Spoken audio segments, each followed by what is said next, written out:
caramel coffee and looking at schoolwork. Not doing, just looking, mind you. Yeah. The first 24 hours is just looking. Oh, don't worry. I'm in Eureka against my better judgment. Alright, I apologize for being late. I am here. I am so sorry. Well, we're good. It's not late, considering Try was going to be late, so you're practically on time. Okay, as long as everyone hasn't been sitting around for 5 minutes going like, where's Sventies? I mean 15, but that's fine. I mean, Try did get here earlier than half of you still. I would like to mention that I thought I was in the voice call, and I was not. This does not help with my case at all, but, you know. The intention was there. Dear TSA, I know that I missed the first 4 hours of work today, but in my defense, I was screening luggage in my garage. I don't So I know thought if that that's counted. how that works. Got some real pissed off neighbors.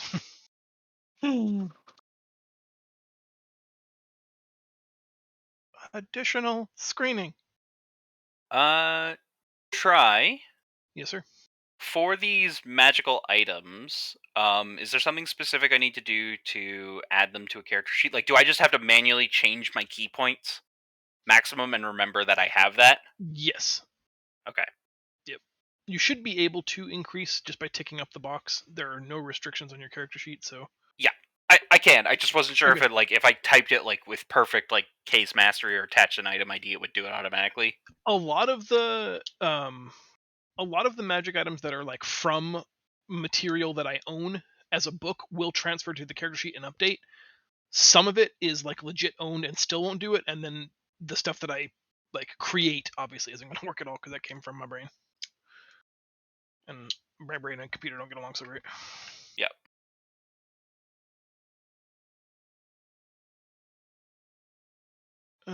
All right, we're all here. Who remembers what we did last week well enough to refresh everyone and get Feisty caught up with a previously on D&D? I do. Oh boy. Come on. Okay, Feisty, do it. I mean, like I can do it. Like it's all fresh in my memory from watching the whole stream. Sure, go for it. Yeah, go.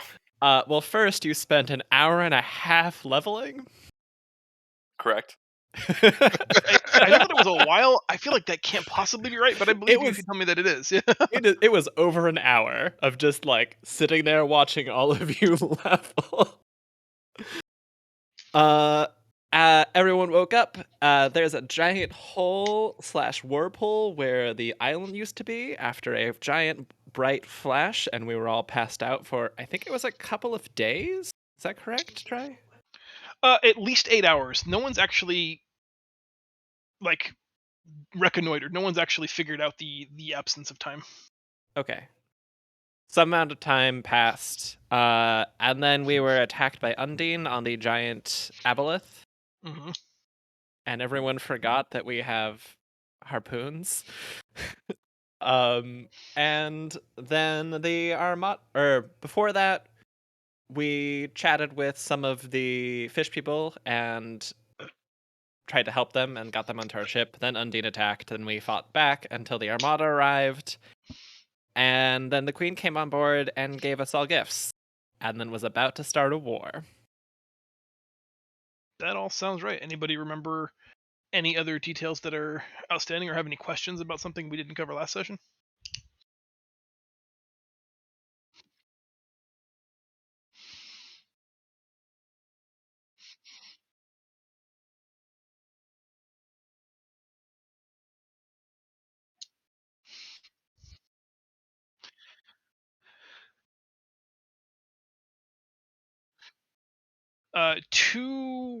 The week that we decided I knew when Zaz was coming back is when I added his gift to the roster of gifts. Just doing I can't give you anything overpowered because in terms of like magic item economy, Zaz is in an okay spot. So I tried to come up with what the character would truly, truly appreciate, and that's what I landed on. Thanks. Also, Alexis broke my finger. Oh yeah, that's right. I wasn't trying to, by the way. To be fair, Lav was did not To be specifically fair. said not to do that and was just trying and didn't actually want to cause that. So I don't know if we want to keep that as a thing that happened or not. It was more just trying to sell the death grip you had on the Amardalon and the degree to which you were completely unconscious. Fair. And who doesn't like a good finger break every once in a while? Oh dear. All right then. We pick up today's session. We are still in the captain's quarters. You are still in the audience of Queen Gwendolyn of Pendilor, as are her advisors. I think we ended with her dismissing you, but I figured there might be things you were going to have to say besides "Thank you, my queen." Can I resolve regaining consciousness? Not yet. Okay.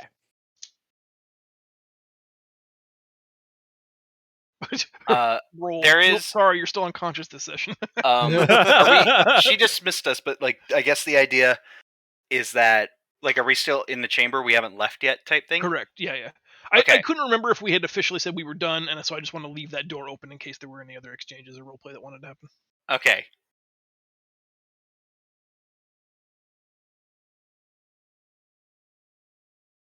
Yeah. So Sure. I would like to ask the queen a question. Go. Okay. So Jezza comes up to her like all like kind of like hand motioning, like trying to do this as delicately as possible. It's like, does the kingdom have beast people? Beast tamer people? Someone who's Tamer? really good with animals. Oh, tamer. Beastmaster. She says that there are druids in the royal court that could certainly tame or teach almost any beast. Perfect. Yet I to clap see my them hand. not master something born of nature. I clap my hands together and say, "Perfect! You have a passenger to go back with you." And I run out of the cabin. She just, signals for an advisor and has him write down. All you can really hear is, "Should probably check on that." Probably should check on that. Do you want to have that person go down and inspect your pet, or is this I just want to making a note for later? I want to carry little Zaz all the way to the queen's chamber. Has anybody told Zaz that we have a chimera named Zaz? I think this might be introduction time. Yeah. Yeah. Several minutes of awkward silence go by. You can hear the pitter patter of anxious, excited goblin feet disappear. Tick tock, awkward glances exchange. You can hear heavier pitter patter approaching the door again. It bursts open, and Jezza has, like, more than in full arms, a large adolescent chimera, which immediately puts everyone in the office on guard. Weapons are drawn. Spells, all but the activation word, are spoken. It takes the rest of your party to kind of diffuse the tension of the situation. This is one of the good ones. She Yeah. scoffs. I wasn't aware there were good and bad chimera, only hungry ones. Jezza sits there and thinks about it. I mean, I get angry when I'm hungry too, but Lil Zaz wouldn't hurt anyone here. He doesn't even have the teeth for it yet. Oh, I look over at Zaz. Oh yeah! We've got two Zazes. I point at Zaz. Zaz? This is little Zaz. Little Zaz? This is Zaz 1. It's segmented scorpion-like tail starts wagging.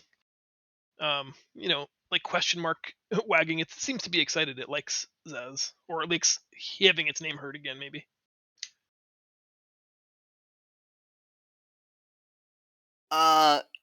He inherited you. Your name. You? He didn't eat your old body. He didn't eat the old body, right? No, he didn't.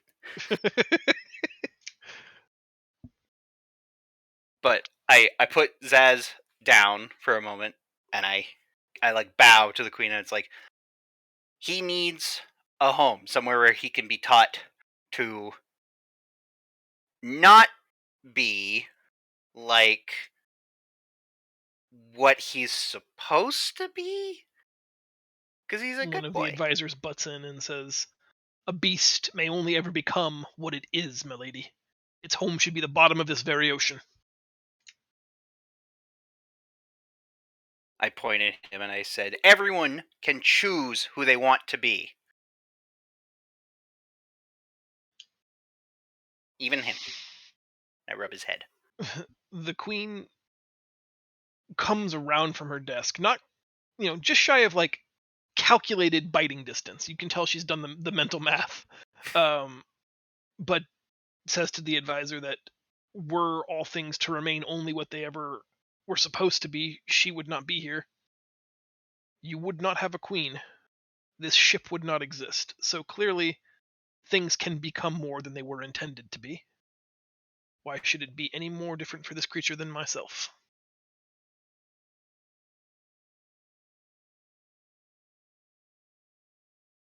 She asks you, what does it eat, and how much of it? It likes chocolate. It likes shark. He likes shark and he likes milk. I know that much. And I may have given it chocolate. When did you You give don't know him that. chocolate? You don't the, know that. The robed scholar next to the astrolabe whispers to her, and she says, "My sage advises me that it is a her." It is? Ladies as!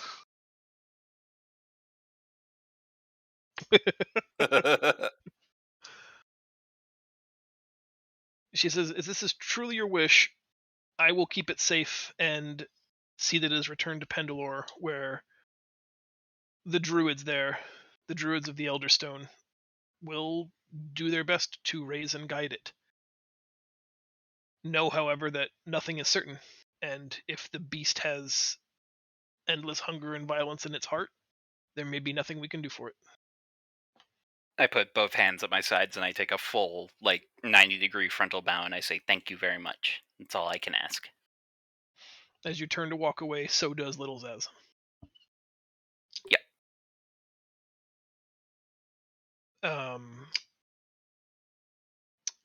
Was that the only issue that we were talking about, or did someone else have something? I'm sorry, my brain is a little awash today. Go.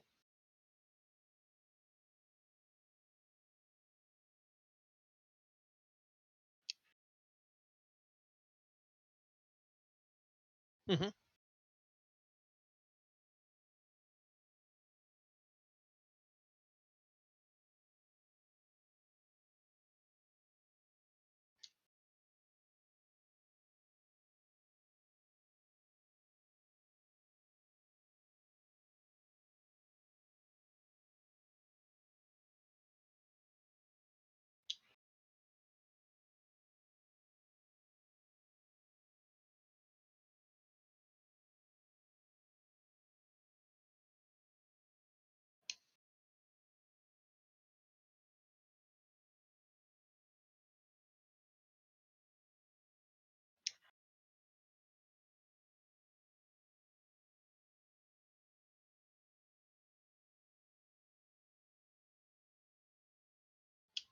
She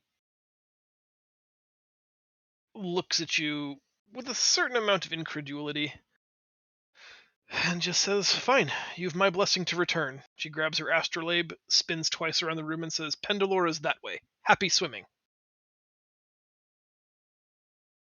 We're at war. What would you have me do?"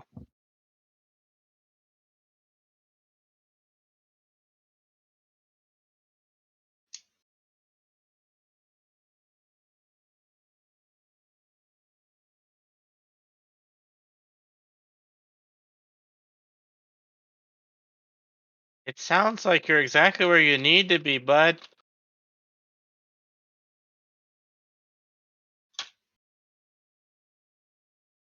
If you want to try to persuade her, I would allow Marius to attempt a persuasion roll to in exchange for turning in his reports and his extended service, maybe she could make do of one of the lesser vessels to return under the guise of like some kind of a resupply mission.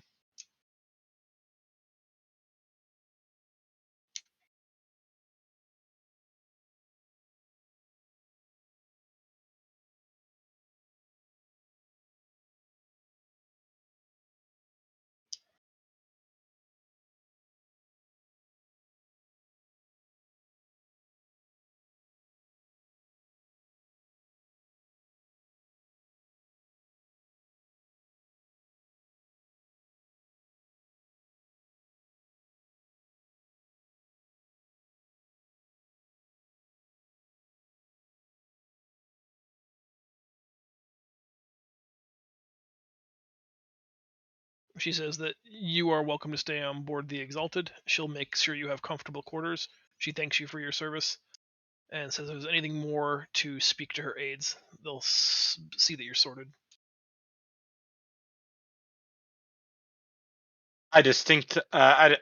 Alexis distinctly walks up and holds out her hand. Is like, it was a pleasure working with you, sir.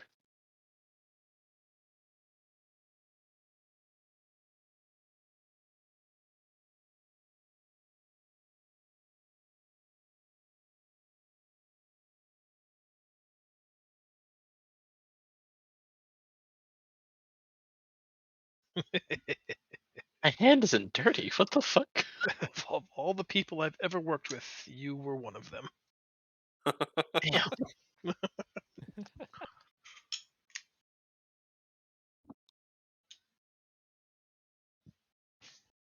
With that, Marius departs the room, attended by two of her assistants, bound for some glorious quarters below deck, assuming no one else has any business with him.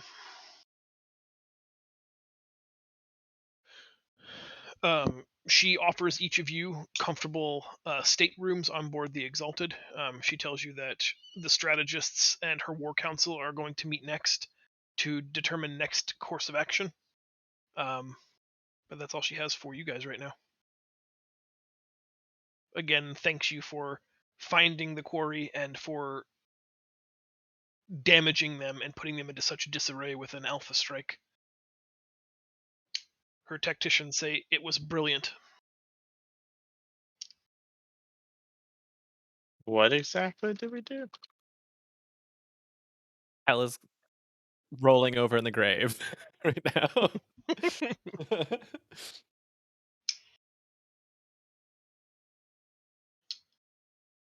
uh, just like as a player, I would like to remind you that we were trying to broker peace, and the queen wants to go to war. Fair. Yeah, we's pretty strong. That's fair. One of us has been wishing for genocide the whole time. Was it you? Only one? That's pretty good. Well, openly.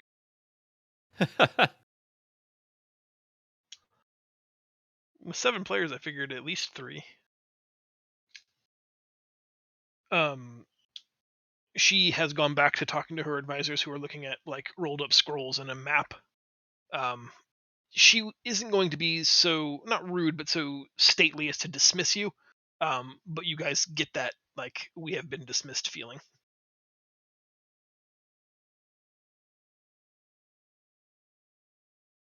Leah's gonna head to the. Leah's gonna go get some food. It's been a while since we had a hot meal. Since all we've had are just dry rations. And whose fault is that? Good question. Whose fault is that? That would be yours, sir. Nope, it's the quartermaster's.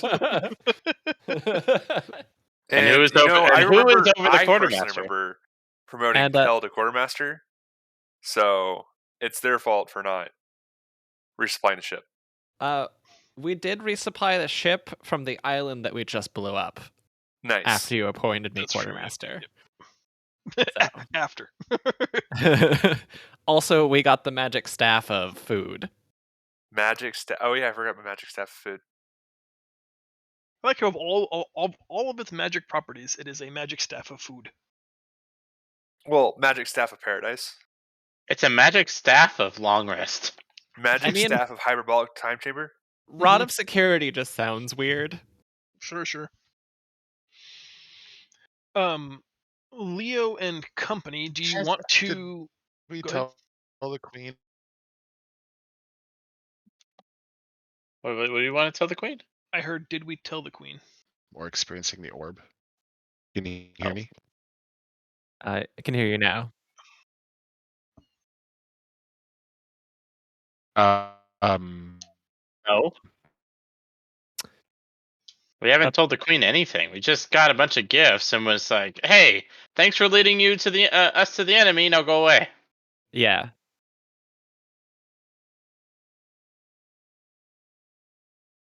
Yeah, what and the fact that we were brokering priests as soon as she showed up.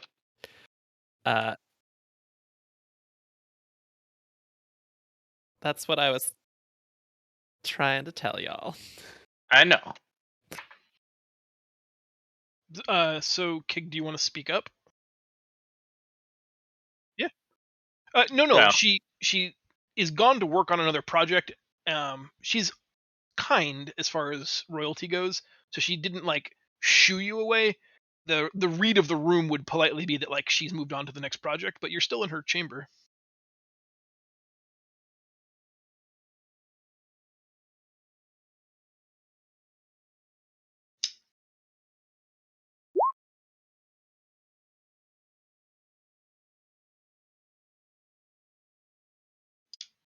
What did we forget?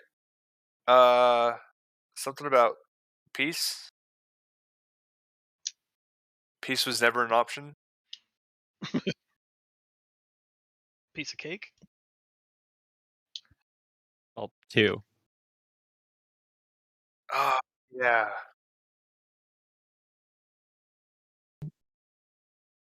Yeah. Good point. We should definitely try to turn some of them to our side to fight the rest of them. Did what I asked come through? No, none of it. You finally Okay. can hear you now. Well, it's because I'm on my phone. I lost my internet. I was asking, did we tell the queen about the vision we all experienced and why the Swagan are so angry with us? But Leo wants to kill everybody. Not Kig is too bashful to everybody. say anything, and Leo is bloodthirsty, maybe a little barbarian bloodlust. And Kel is unconscious.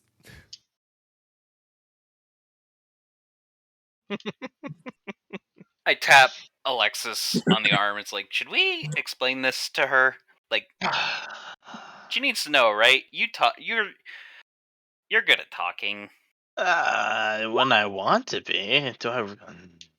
I think you want to be. I grab your hand. Let's go make you be good at talking. Are you gonna drag me along? Yeah, because I do not remember all of the finer details in Act 2. Sorry, hold on. Words. I do not recall all of the finer details accurately. Can I just have me and Alexis explain what happened with the Sahagin to the Queen, omitting details about the magical MacGuffin? Yes. Would you like me to use the persuasion roll? What would you be attempting to persuade her? Okay, to? what I would be trying to persuade is a less of a tactical genocide and more of a realizing that these are a people. We have realized that they're a people and that they themselves have every right to live as well, and for the fact that ultimately our gods just kind of fucked them over.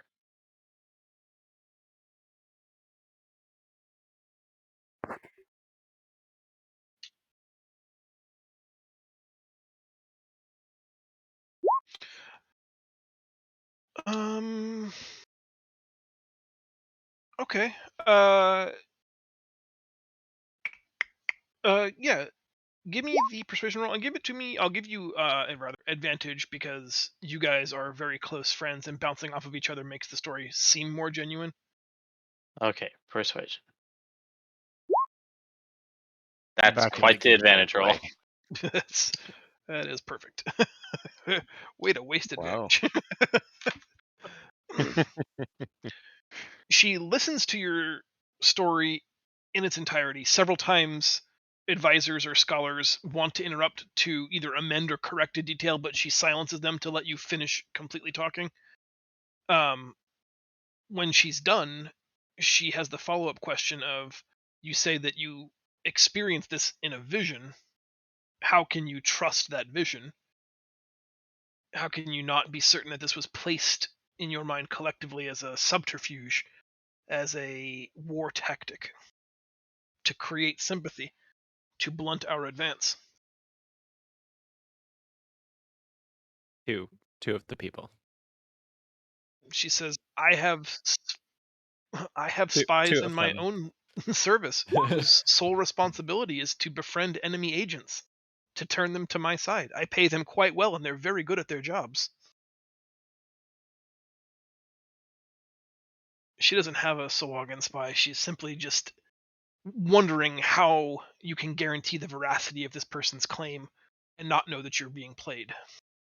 Well, I cannot. While I cannot necessarily, assuade your concerns, or for the fact that um, I cannot, often, you know, authenticize, the claims. I know for a fact that the artifact that we got you know, that we got the. Sorry, I'm being distracted by a cat screaming at me from halfway across the room, and I have no idea where they are. Oh, hello. I guess she's hungry. She just wants attention right now. Anyway, I can't authenticize the claims. I do know for a fact that the artifact that gave us said visions is immensely powerful and fits the bill of, you know, the object that was, mentioned in the vision.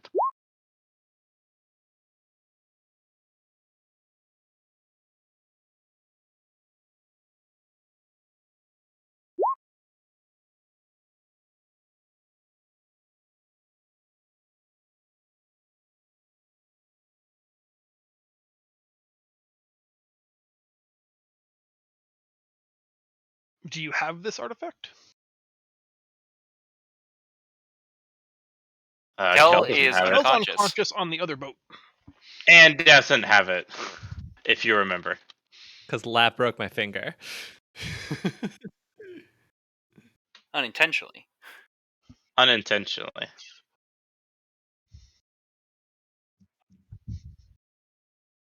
Oh, burn. Oh, You No, wanna that was intentional. you double wanna burn. you wanna stop bringing that up, bud?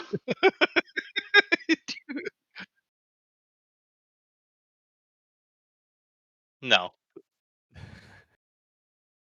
no, that was burned. It was dirty. I'm just kidding. All the scoots. Oh, the scoops. This is news to me.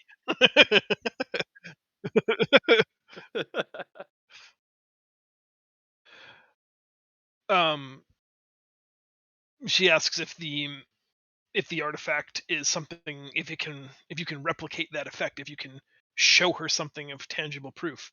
What is this artifact you recovered from deep beneath the waves? Oh boy. Um, Pause. As a group, Pause. collectively as a group here, I'm gonna poll the collective group. Would it be even a good idea even to show this artifact to the queen? Fuck no. Do I don't it. think so. But Do it. also, I mean, how else am I supposed to explain? It's Yeah, that's true. it.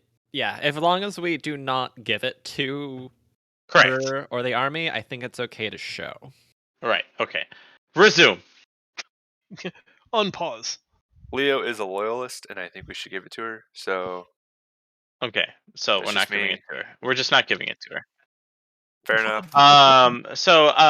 What I do is I pull it out of the bag and I show her. I'm like, my queen, this is the artifact in question, and it is so immensely powerful that we're not even sure exactly how it is to be used. The few times we have used it has gone so chaotically crazy that it's probably not safe to use in anybody's hands.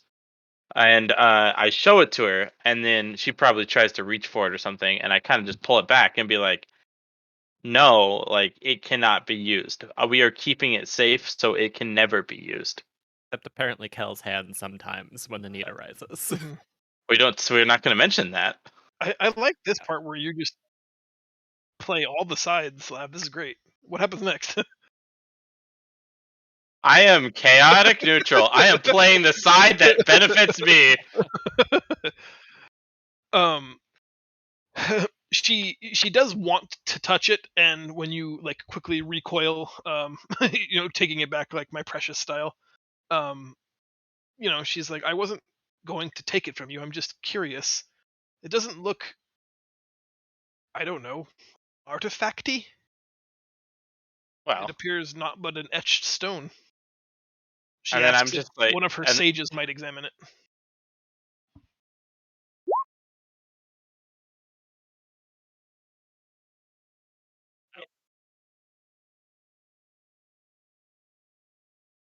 it's an artifact of divine intervention. I don't think it's going to age. She says, that sounds remarkable. Can one of my sages examine it? You Uh, can under hold my under my supervision, for sure.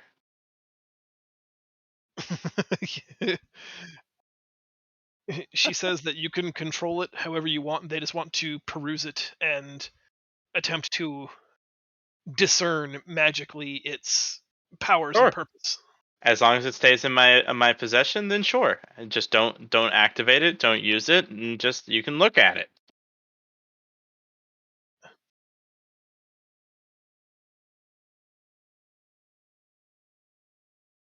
I think I trust the queen slightly more than just whatever. Fireball!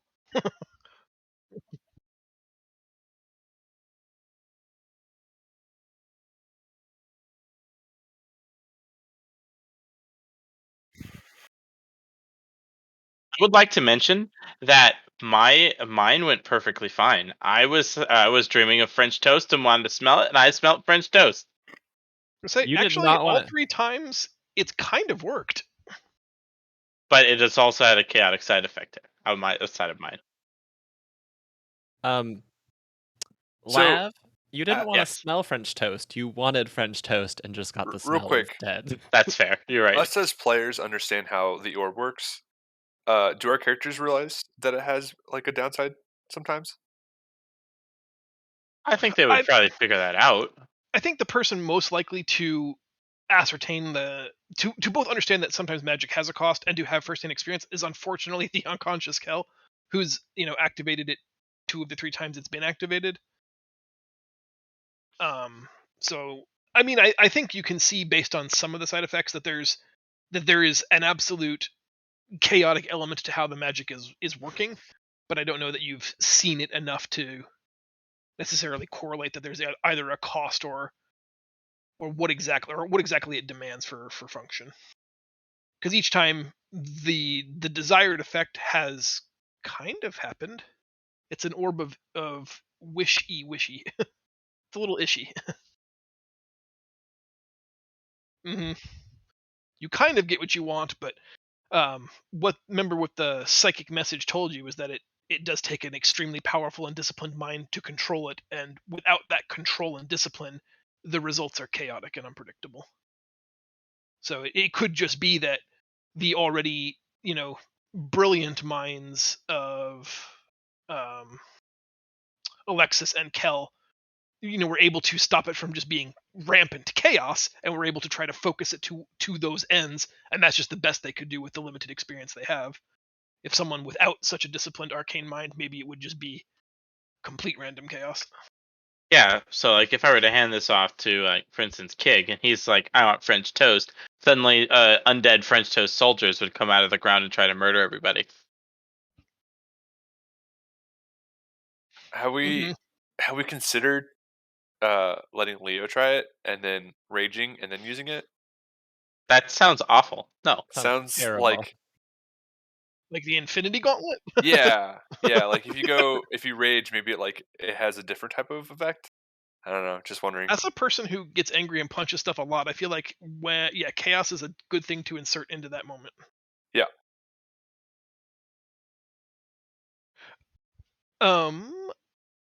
It's just a thought. I don't want you to hand it to Leo. Were you comfortable with her advisors looking at it and examining it, yeah, possibly even if it's casting in my spells around it or near it, as long as you retain control of it? yes, probably. It's gonna be great.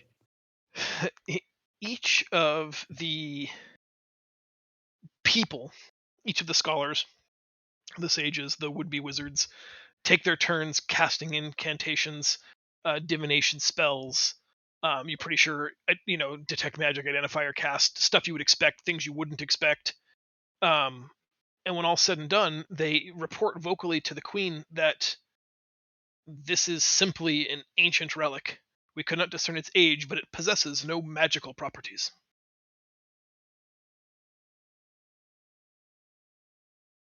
Subterfuge, my favorite. Can I do something incredibly Jezza at the moment? Sure. Or I mean I'm asking this. This is a meta question for the group. I think you just do it, bud. Let's do it. No. Yep. I don't Do like it. steal. All right, fine. Do it. Get it. All right. So they say that, and as soon as they say it has no magical elements, I say, well, that's not true at all. I walk over and I kind of grab the orb, like just Yeah, do it. do it. try. Do it.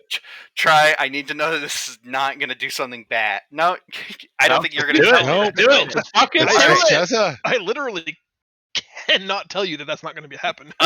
Okay, It's so I kind of random like chaos. reach up and like palm at the orb, like I'm assuming I'm like reaching for it, and I say, give it, and I don't want to steal the orb, people. Can I say I like kind of snatch the orb out of the sage's Yeah. hand? Yep. I say, It's not in the But- sage's hands. It It's does in my hands. stuff. It does stuff. All you have to say is something like "dry up the ocean," and I raise it up. No. Oh my Yes. God. No. Yes. It Do it. feels cold to your touch and does not react at all. Where previously the glowing dancing runes that orbit at its equator, there's no reaction whatsoever. It just feels heavy and inert. You have no magical experience, but it's like pushing the batteries on a dead remote control. You were anticipating great power and got literal nothing. Yeah. So I lower it down. I kind of like put it up to my ear and I shake it, and I'm like, it did stuff before.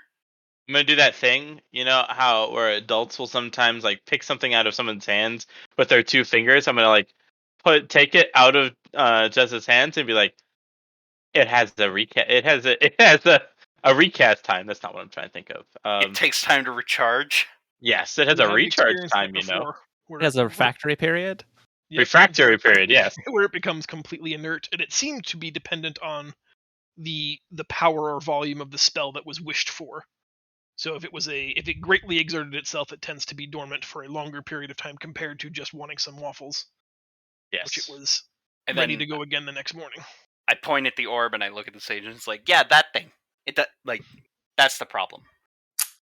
And then I'm like sweating a little bit. I'm like, Jezza, Yeah. don't wish for the ocean to disappear again, okay? Oh yeah, I didn't think about that. It would have been great if it was like not if it was off cooldown and ready to go. That would If have I been. saw you make an order chaos roll at that point, Try, I would have been like, oh fuck. Fuck. um.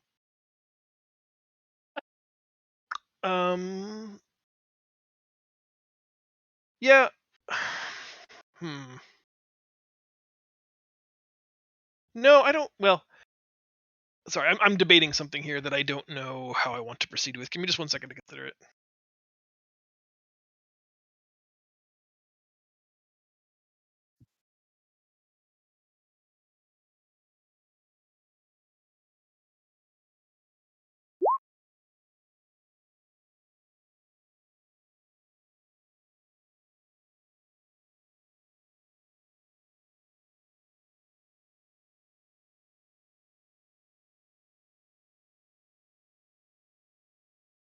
The die and come back to life was. No, you mean Opie. The Mhm. captain coming Yeah. back to life was from the orb. It was still a wacky and wild thing to happen.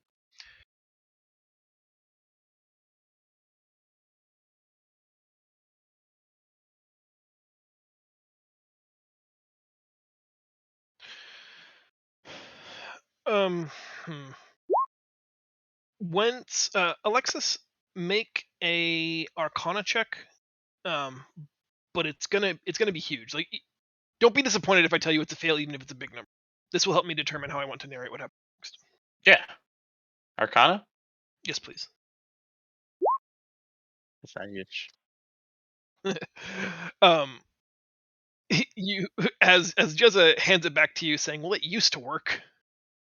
You're just very gently, trying to fix it back into your cloak pocket now that everyone's decided it's just an inert, crude rock carving, and no one wants to believe the stories.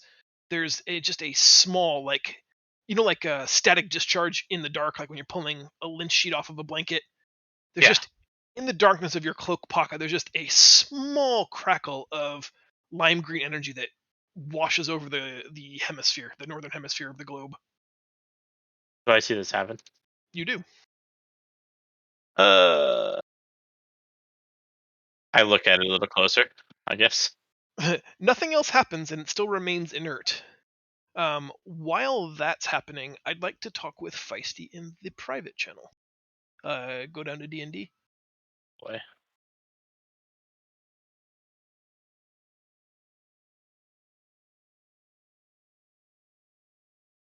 Sorry. I watched the original. The unabridged. The abridged was better. I watched every episode of Screaming.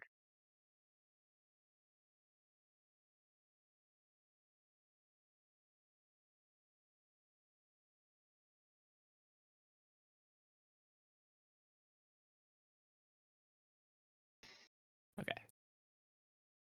Okay, cool. All right. You suddenly wake to consciousness just at a snap. You are alone on the deck, staring up at a brilliant blue sky. For a moment, you have no sense of time or body or anything else. Every head to toe, every part of you aches as you move. There's, like, that stiff crackling. Oh God! Ugh, what did you fall? Did someone run you over? Everything hurts. Everything snap crackle pops as you try to adjust yourself. You notice that one of your index finger is broken. And you just shrug it off, like, I must have done that to myself. I feel so bad. What happened? You have an immediate recollection, a memory of trying to control the Amar to stop this island's activation sequence from creating a massive, devastating tsunami that surely would have washed away half of Pendilor. You remember a searing pain flood your entire nervous system, and then you remember a flash of white light, but you can't really remember what happened from that point to now. But you do get a sense that a lot of time has passed. And as you are still waking up, you can hear a distant drum beat, a rhythmic cadence in the back of your mind. And then a haunting voice says, "We've been down for a long time. We hunger."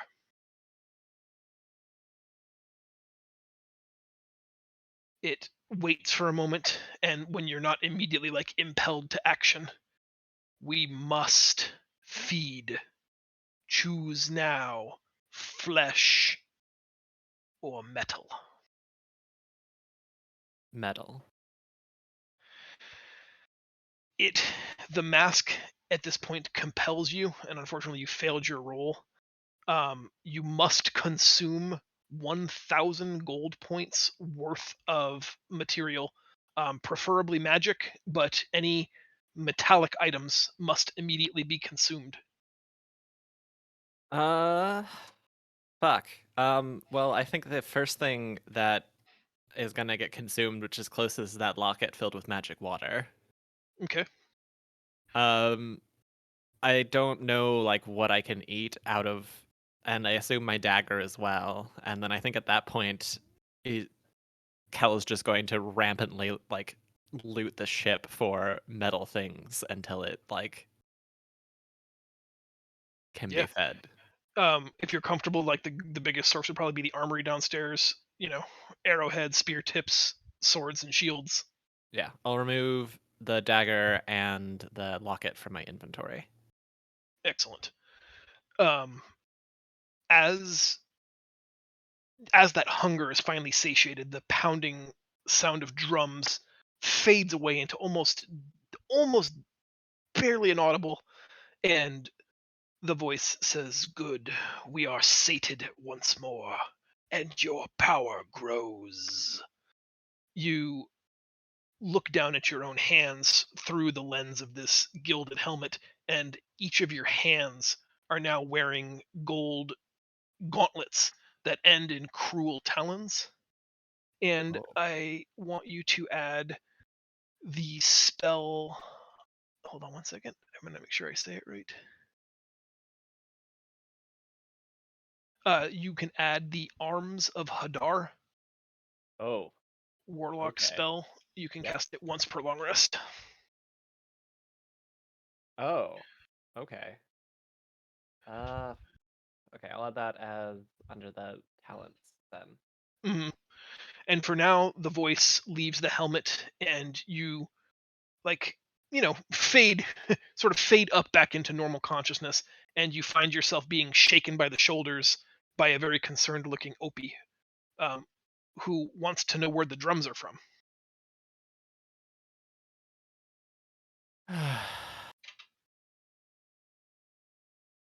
The drums are from this cursed mask that I am wearing.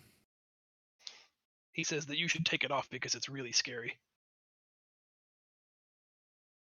I think you're right. Um, You also notice that he's gathered several other like forks, knives, and spoons from the kitchen.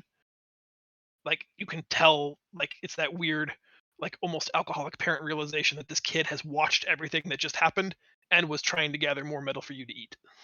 has it been long enough that I can alter the spells that I have prepared? Sure. Okay. I'm going to drop off identify for remove curse, and I'm going to cast remove curse on the helm. Okay. Um, immediately upon first casting it, there is a backfire. A burning sensation racks your entire body, and you take 15 points of damage. Okay.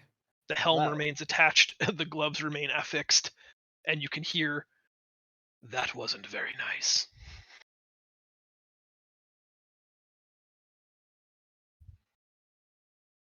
I do not want this power.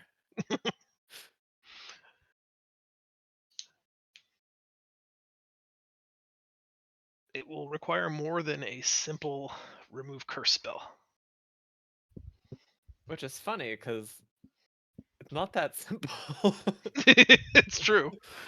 um uh would banishment work? The fourth level. Yeah, I'm not. I feel like I don't want to tell you yes or no. But the immediate response from the remove curse makes you seem like you're not sure any spell you have could outmatch the power that the helm has now acquired. It's the first time. Before it felt like a magic item that served you, and No. after this most recent exchange, you feel much more like a servant who is in bondage to a master. Okay. It sounds like that I would have to use the Amardalon in order to break my servitude. You don't have to Potentially. answer that, but that is Yeah, the that's sense I'm getting from you. Mhm. Okay.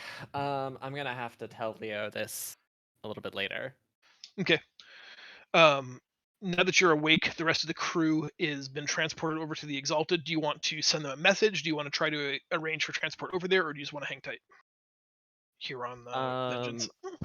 I would like to get over there because I'm probably gonna be like, okay, now that I have consciousness, has it been longer than a day?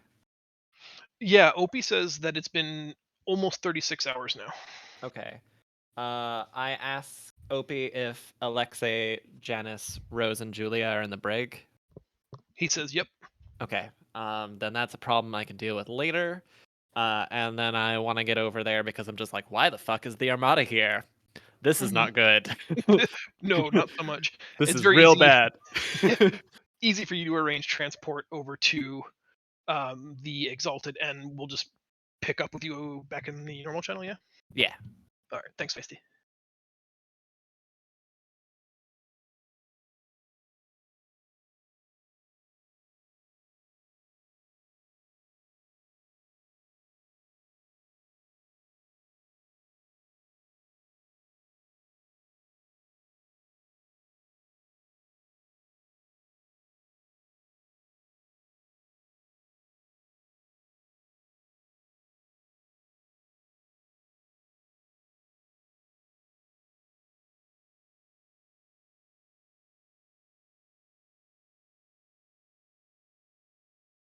Apparently, so Yep. We're singing karaoke to each other. It's a weird requirement, but I applaud your ingenuity. Um, so whilst you are all trying to convince the queen of the magic of the now inert stone, one of the guards says, "Small craft approaching, my lady. Shall we allow him on?" She says, "I don't. Who?" They say, "Someone in a cloak and cowl, but beneath it a golden helmet." Yep, let him in. She gives him the affirmative sign, and a few moments later, your friend and now conscious necromancer extraordinaire is ushered into the audience chamber that used to be the captain's quarters here, and Kelby joins the party. Uh, hey, hey, Try. Mhm. Do my hands look different? To you or to Anyone else? no? Okay. It's just me? hmm Okay. Leo, yeah, Captain Lord you're or Lord Leo. Sorry. Lord Leo, captain of the Vengeance, puncher of ghosts. Yep. You, singer of songs, teller of tales, drinker of beers. You are thrilled to see Kel up on their feet again. You know, you were fairly certain that they were going to be fine because they always pull through. But it's just always nice to be reaffirmed that your friend and traveling companion is fine. And as you go to cross the room to give them a handshake or a hug, whatever is your custom, uh, the hairs on the back of your neck stand on end, and you are immediately put back by a deep, powerfully pungent smell, like a sulfurous odor. It makes you gag and regurgitate in your mouth a little bit. There's something about Kel that you find almost repugnant now. Uh-oh. Uh-oh. I assume Uh-oh. I look at Leo and just say, we need to talk about something later. Uh, maybe after you grab a shower. And I'm probably gonna have to tell the whole party too. But that's not a now problem. We have bigger problems, I think. All right. Okay, yeah, you guys rejoin the conference. The rest of the party is arguing with the scholars over whether or not the Amardalon is a magical artifact of legendary power or a simple chiseled rock from the Paleolithic era, with no side gaining obvious ground. I'm gonna walk up and say, I put a hole in an island with that ball. Y'all are dumb. That's what I'm saying. And then I just kind of just be like, that's what I've been saying this entire time. Can I use an Arcana check to try and to explain how this works, or at Sure. least like to my best knowledge? I like it. Speak their language. Good. That Yeah. beats my Arcana check. It does. Hearing you articulate it, speaking in their language, putting it in terms that they very clearly understand, and explaining that the item has either a predetermined number of charges or, at the very least, a reset period of time, either as a safety measure to make sure it could not be detected while it couldn't defend itself, or simply because the magic is currently exhausted, it would appear to be mundane and inert while it's not available for use.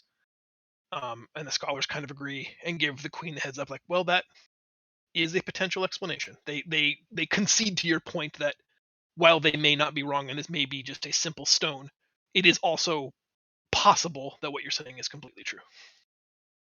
It's the most give they've given anybody all day. Alexis, would you tell Kel about the sparking that you had earlier, or were you going to keep that to yourself? I wouldn't necessarily straight up tell you, but I'm gonna pull you aside and be like, so I know what green magic is. And when I was messing with the Amardalon, I saw a little bit of that. Is everything okay with you? Would the magic be my magic? Try? Or like the color of it? As Alexis describes what she saw, it does seem very much like the color of your signature witch bolt. That same kind of electric lime green.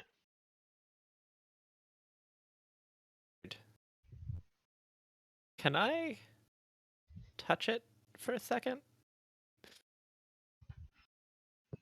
I assume that's directed at Alexis. Yeah, to Alexis. Yeah. I don't need to hold it. I just want to touch it. I have no reason. I, as a character, would have no reason to not allow you to do that due to the fact that previous interactions you've used it. So I hold it out so you could go ahead and touch it.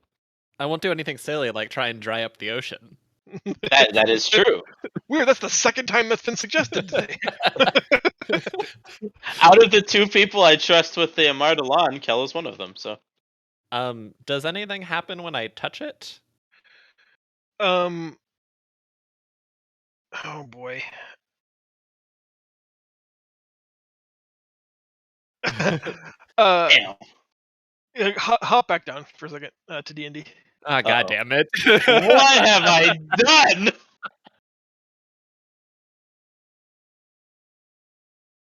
Okay, Nice. Be right back.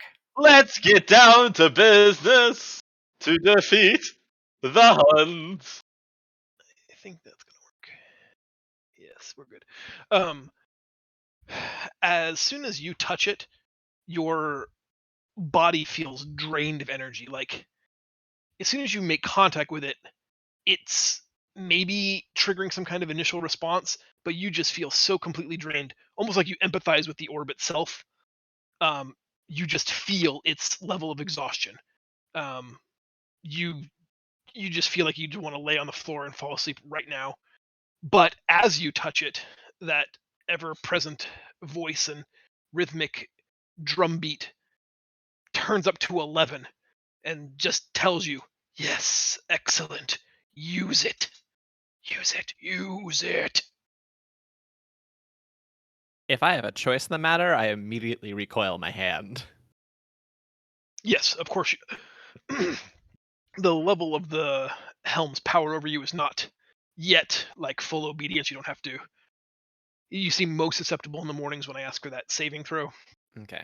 But for right now, yeah, that it startles you that both the volume of the voice and the drum beat and its sudden interest in you using that power.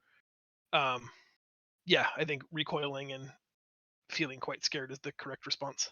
Okay. Anything else? Nope, we'll go back upstairs. Okay.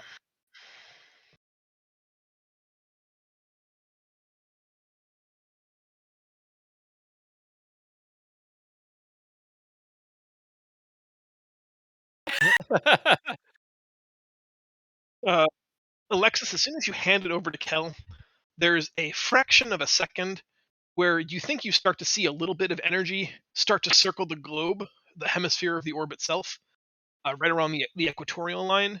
And immediately Kel recoils from it, taking a half step back. And for a minute, the orb is in free fall. Like you have to catch it and clutch it close to you again. Kel was going to make no attempt whatsoever to save it. And just there's this moment of like just revilement, this very strict recoil effect from Kel on their part. Does anything happen to me specifically as I catch the orb falling? Nope. You save it from potentially breaking and shattering on the wood floor. I'm just kind of look up and I look at you and I'm at Kel and I'm like, are you sure you're okay, bud? I'm not. I'll tell you later when we have less company. Okay. I'm just kind of just give you that sideways look like, oh, okay. The queen refocuses the conversation back on, even if I were to accept everything that you've told me, what does that really change for us? You told me these were definitely the people that killed thousands of our countrymen along the coastline, that took hundreds more as captives. Are these not those people?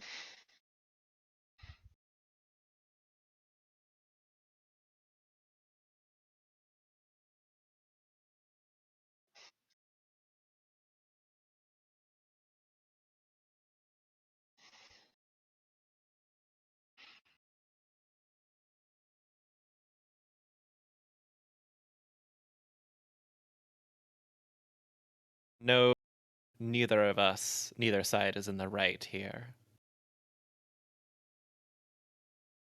And who's and ultimately, I mean, we as a people have not been the best to them and ourselves either.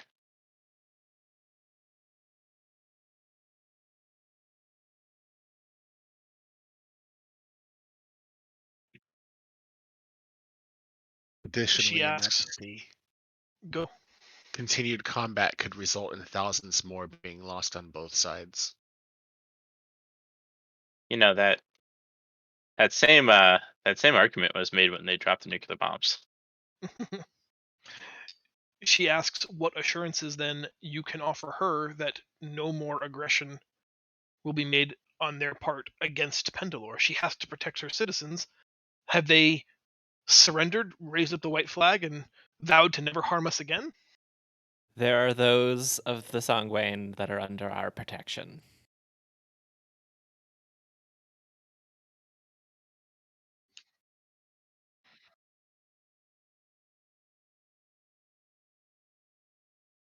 One of Queens. the queens.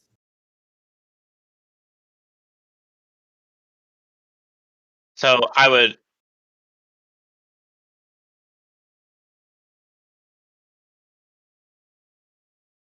We have So been doing I our would best. I would argue that a full scale assault may not be in order, but perhaps a tactical more of a tactical strike to the interior heart of the of and cut out the corruption, as it were. Nice. Oh my. W- we I have been brokering peace on behalf of Pendilor, or doing my best. I feel like I was doing that, but I mean we're You were gonna. doing, yeah. Alexis helped. It's like hold up. Bitch, make him Oh, hey now. You have Half the another party supporter helped. here. Yes, half the party did help for sure. The other all half just wants to all the murder them non-Leo all. people did tons of work. Yeah. Everyone who's not my soulmate Hey, soulmate well, helped. to be fair, To be fair, Leo did, as a paladin, say he was going to protect his friends. And these people are trying to kill his friends. So the barbarian side of him said, let's kill the people trying to kill my friends. That's fair. I can respect it. And that's his point of view on this stuff. So genocide is justified in his mind. She Genocide interrupts should never your be side conversation to say that my advisors, using the scrying stones we've submerged, tell me that your counterattack has caused untold damage to their strongholds. The central city of their entire civilization has been decimated by what you did to them. Why suddenly now, after mass genocide, do you have feelings that it's time to broker peace? Why not finish the assault while we're here? Do you really think they'll come to the table and talk to us about armistice after you've just killed thousands of them? The I genocide think. was not what we tried to do.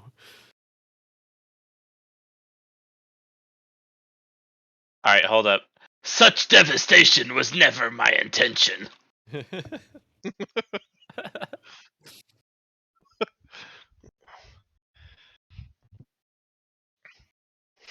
Ooh, and to unite all peoples within our nation. Yeah. Yeah. Denounce the evils of That's truth and love. all right.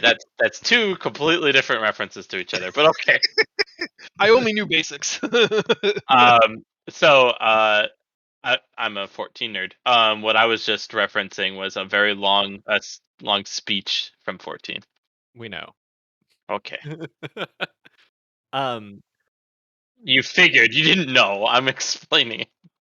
why would this not be the perfect time for them to listen and for us to broker peace? And She says, moreover, why would this not be the time to have that tactical strike, to strike the the whatchamacallit, the cancerous leadership that it is, and then therefore potentially get the people who actually are worth talking to in the places that they need to be. the captain of I her guard, Sir Eric, interrupts and says, negotiations only ever happen amongst nations that are strong. Now they are weak. Do not negotiate with them. Force them to accept our terms, my queen. We have beaten them.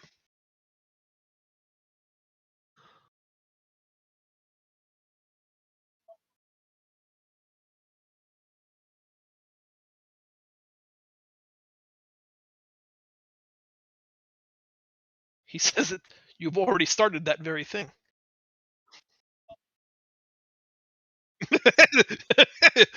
And so it I goes. feel mass shame for that.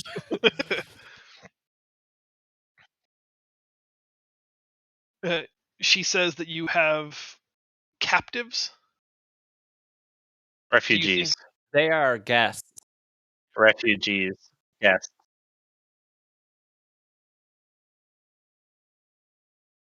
And even after you've destroyed their home, do they know that you destroyed their home?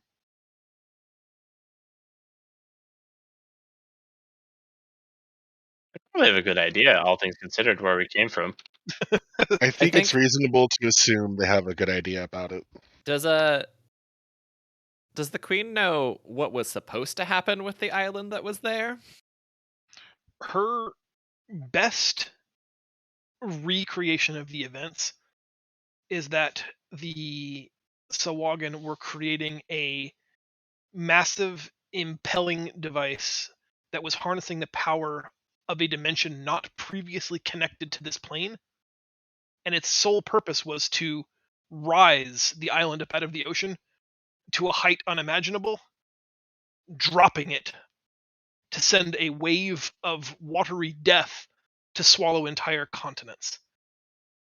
And something about their plan backfired, and all of that stored interplanar energy had nowhere else to go except to its point of origination on the ocean floor below, wiping it bare. Was that ball? It's like, hey, it was the ball that you keep saying doesn't work. That is your claim. If it is capable of causing such devastation, perhaps we should wield it as a weapon, or at least threaten. No, No. But that could easily bring about the peace you want. yes, That's not how I want this piece. That's not the kind of peace that you want. That's just restarting the cycle all over again. It solves nothing. She Peace. tells you. Oh, go ahead. I was gonna say peace. Peace. Gain from fear is no peace at all. Yeah. She asks if any of your guests would speak with her in this council chamber so that we might learn about one another. Is it Yeah. Ariel with them? There Yeah. is one that I know that would probably be willing to talk with you. Her name is Ariel. Very well. Bring her before me. She says that everyone's been at this for a while. She would like to take a brief moment, get some water, and compose herself before meeting one of these Sawagins. Say it again for me. Sahagin. For the very first time. It might do you good to do the same thing. She says, then let's plan to meet in 1 hour's time back here with your Ariel. My advisors and I shall speak with her, learn what we can. Okay. Splitting the party. Though, I could do it, but as Alexis, as we're walking out of the door, is probably going to say, I think somebody should probably go and probably watch the Sawagan, just in case that some untold party doesn't like try to assassinate them before this happens. That's good and all, but I really need to talk to all of you about something really important. Yes, Sleeper Agent Marius. I'm sorry, what? both. ¿Por qué no los dos? Could be both. What is it, Cal? Okay. Is everyone here? We should probably go to the other boat. Sure, why not? Let's just Yep, leave let's the go. other. Yeah. And I think on the boat ride back, I'm going to start catching everyone up with what Leo already knows about the helm. And then I will pick up from and then explain what has happened today that Leo and no one else knows about. Do they know anything? Okay, I was gonna say. Go. Yeah, go, Leo sorry. does. Fuck. So, I fucked up, guys. I fucked up real bad. This helm is cursed by a deity of greed, and it has only gotten stronger. And I thought that I could keep a hold on it, and I cannot. And it is stuck, and I don't know how to take it off anymore. Have you considered decursing the item? That exploded in my face. I took 15 points of damage when I cast it. I do not have the magical means to remove this. And also, when I touched the Amar Delon last, it wanted me to use it, which is bad. The helm wanted me to use it. This, yes. It is a force that is gaining more control over me. Can I share with them the handout? Yeah, please. That's exciting. That is what I think we should do, but I think Alexis needs to do it because I'm worried that it will feed off of it.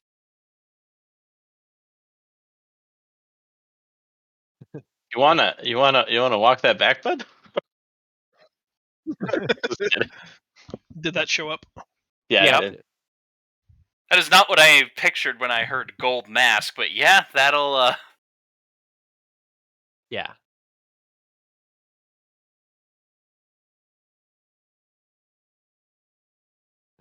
See?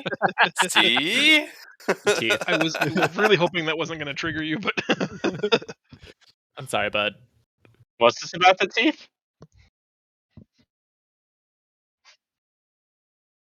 So I think that whatever died wearing this helm Didn't really die. was not a normal being. I think it was a god. If I might make a suggestion,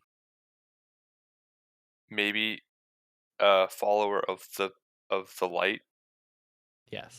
maybe Zaz or myself should try to remove the curse from you, Yeah. or we could do it Yeah. together. You want to try it? I think we should try it. Okay. We should tag team the helmet off your head. oh dear. Oh boy. Oh my. Oh. Well, since you're my Leo soulmate, I trust Leo you to says that tag in the team me. most like serious way possible, not realizing there's any innuendo. Basics Google tag team. That's sigh. I'm getting the squirt bottle.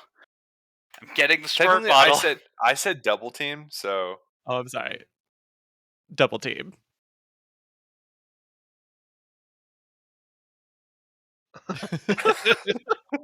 High Fine. five, bro. Hey, it's fine. I can get on my knees. still gonna need a stepping Jesus stool. Christ. Anyways,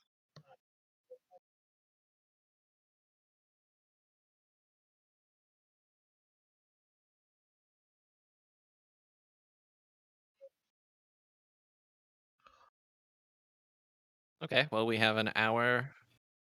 Yeah, I mean we I could have get spells. Zaz to channel like remove curse through the Amardalon, and then just have everyone else just kind of just going kumbaya next to it and hope for the best.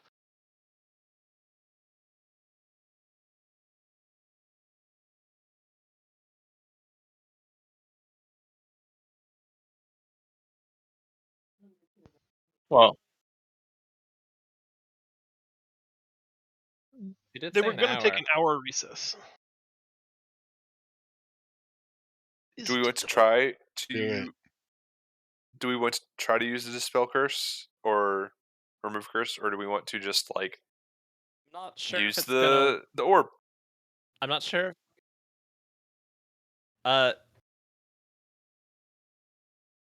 Also, does anyone know what happened to my finger? I Uh, think your I finger would is say fine.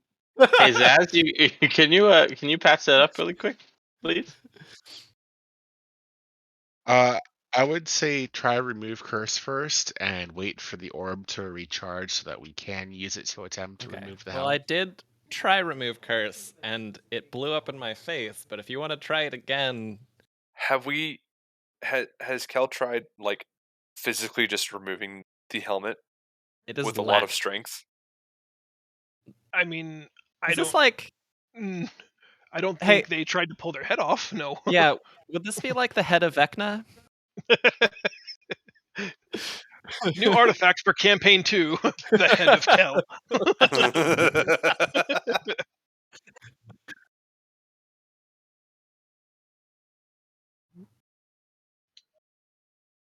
hmm Yeah. Are you saying we're killing Kel? So I forget. Does the helmet has the helmet like melded onto your head? Okay, Yeah. that's right. So there's no way of like ripping it off. No. I mean, you could Without- try giving it a gentle tug, Leo, but there's not like there's no blacksmithing openings. All of the seams melded seamlessly Okay. into one solid fixture around their head. You could try tugging on it, but there seems to be very little give, and there's a level where Kel gets uncomfortable with the amount of force you're exerting. Where more could do it, but it also could just kill them. So What about around the eye sockets? So there's probably like openings around the eye sockets, right? Can I yes, like Yeah, the wedge a eyes. pools knife of. between Oh my their god! Please skin don't. and No.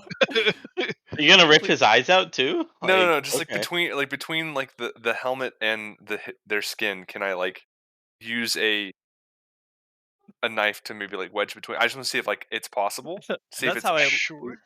Make a dexterity check. Please don't take out one of my eyes.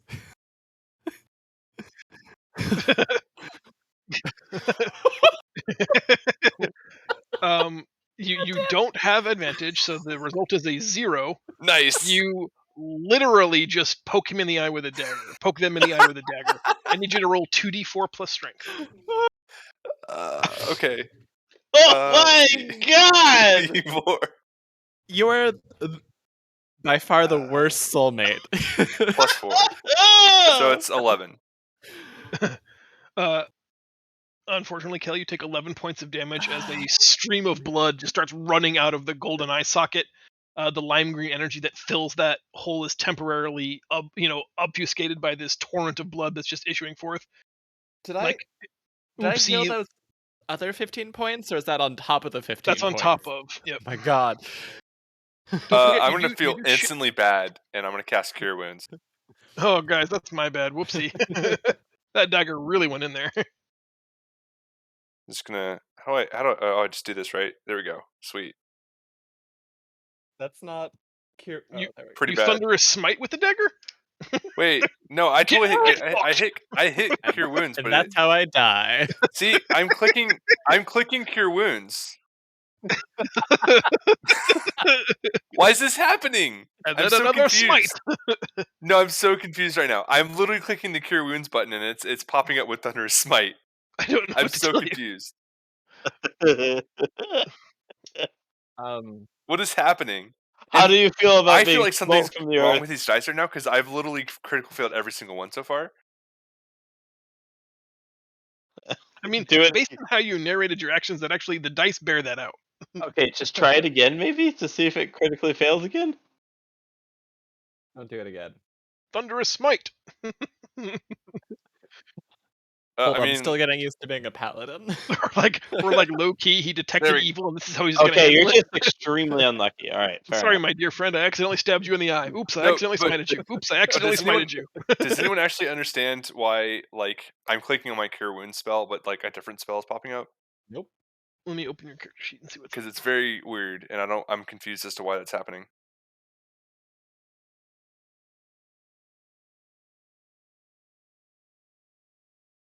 Yeah, that is bizarre. Yeah. But clicking either Thunderous Smite or Cure Wounds gives me Thunderous Smite. Okay. Well. Weird.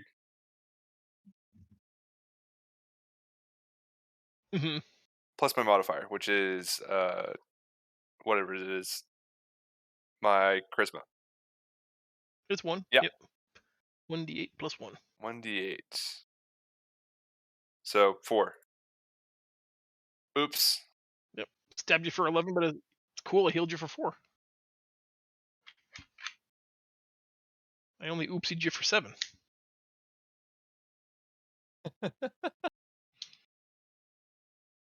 Wait, what's your? Oh, your spellcasting ability is. What is your spellcasting ability? Charisma. What is it? Like, I mean, like, what is the actual number or the 1. spellcasting bonus? Okay, so it's 4. Yeah. Well, my All right, so thinker's better. you couldn't rip it off. You couldn't dagger in the eye, pry it off. Yeah, I'm out of Which by- ideas. Which, Let's by the just way, go to the never orb. helped me. Yeah. Never help me again. I mean, Cal, I'm just saying right now, if you really wanted to, just like, I don't know, borrow some of my hit points. That's true. I'm gonna heal back to full, which means that I'm taking 22 hit points from Leo. Cool. Okay. I'm down to 60. Instantly, everyone who can see the pair of them watches as the blood reverse trickles up the mask into the eye socket of Kel, reforming a beautiful eye, and at the same time, wounds open up on the neck, chest, and face of Leo. Rancid and ridden with pus, they are dripping with congealed thick blood.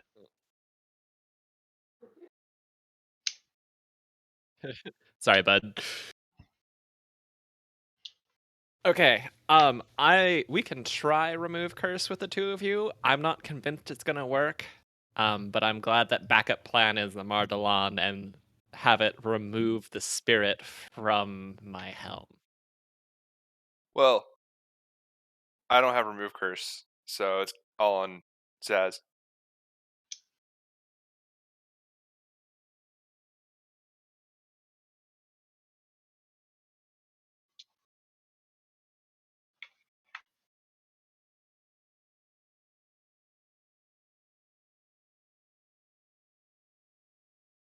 Okay.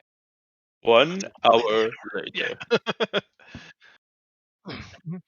Yep. I assume we go and talk to Ariel and Fetcher, and Zaz and I can hang out with the rest of the Swungen.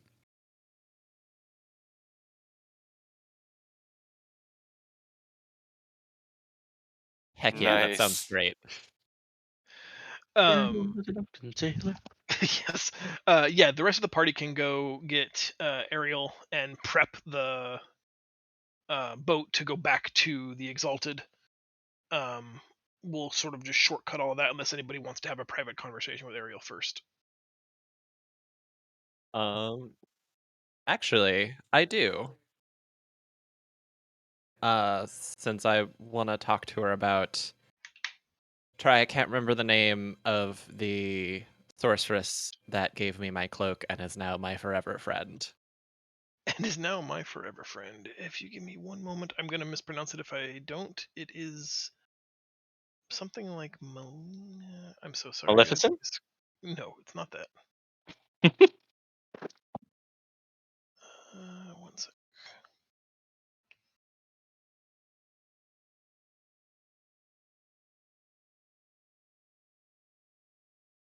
Notes don't fail me now.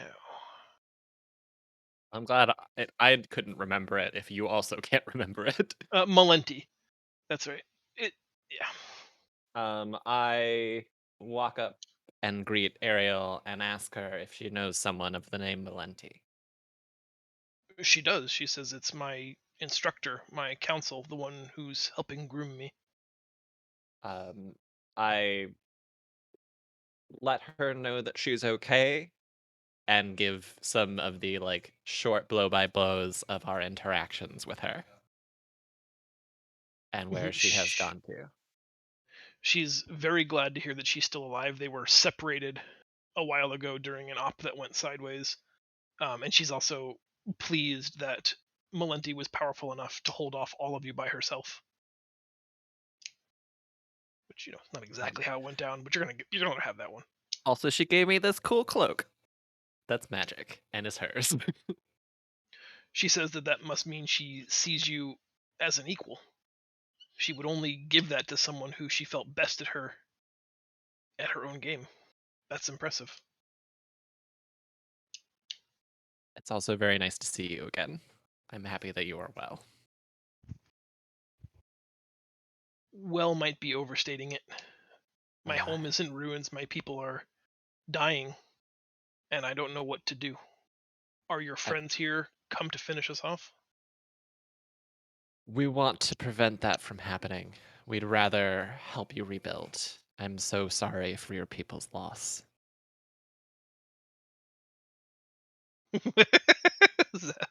Or a kid. It's just she asks why you've come to visit her. We She want suspects there's more. yes. We want you to represent your people and talk to our queen. And help to continue to try and broker peace between our two peoples, because I think a war is not what either of our sides want. She says that she's happy to talk, but has found that most of your kind are not interested in words. And while she is happy to speak, she says Malenti and the council are grooming her to one day be among the Triune. She is not yet one. She cannot speak for her people. Any little bit counts, and I hope that we can prove you wrong, that we are able to talk about these things. If you're willing, I'm gonna stay here and keep an eye on the rest of your people and make sure no harm comes to them, along with Zaz. But if you want to follow the rest of my party over, I'll escort you. She nods in agreement and silently, wordlessly, follows everybody else up on deck.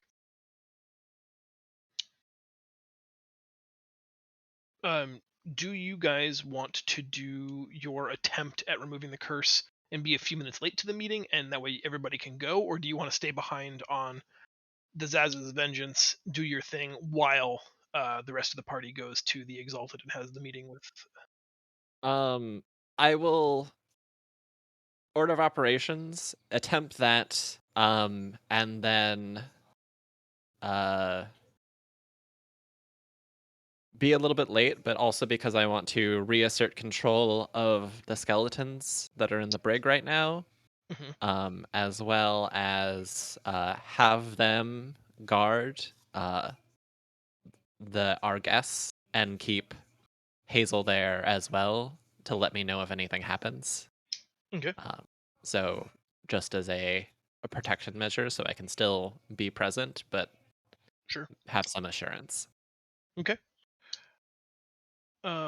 Then I think let's try the remove curse. Let's 59 minutes later, uh, Zaz's shanty prayer has reached a crescendo, and he's ready to attempt it.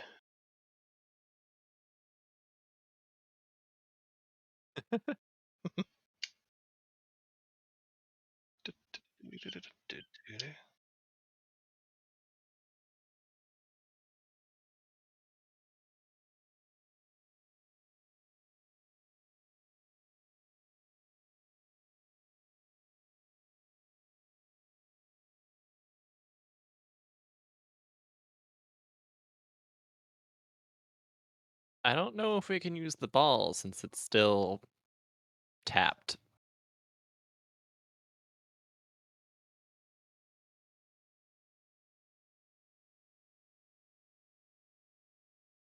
Right? Is that right, Try? Yes. Okay.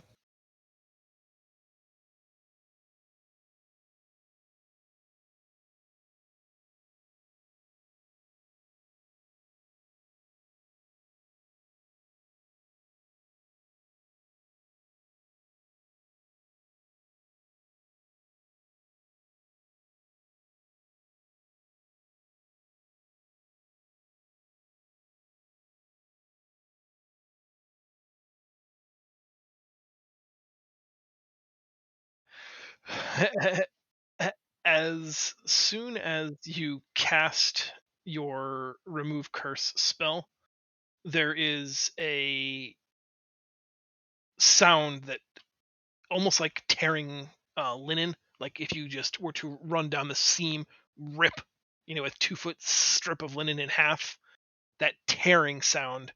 And you look between the two of you, and in the small space where you would normally touch, a rift is just ever expanding. Instead of there being, normal warm sea air, there is an inky black void issuing forth from this jagged tear in time space between the two of you. You can see a star dotted infinite landscape through the jagged scar that's formed, and a roiling tentacle, uh, almost massless until it takes form on this side of the crack, slaps you, Zaz, so hard that you are sent reeling across the deck, and then the fissure seals behind it. You take 4d6 of damage. It might be an old god. Next time, use the orb and the decurse.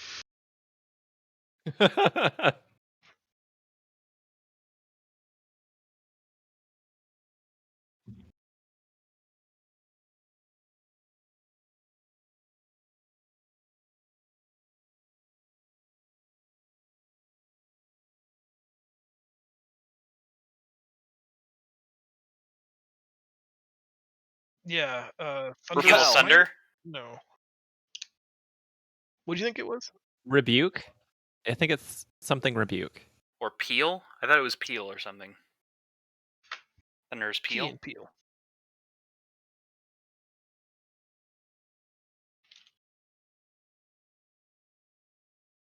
Nice.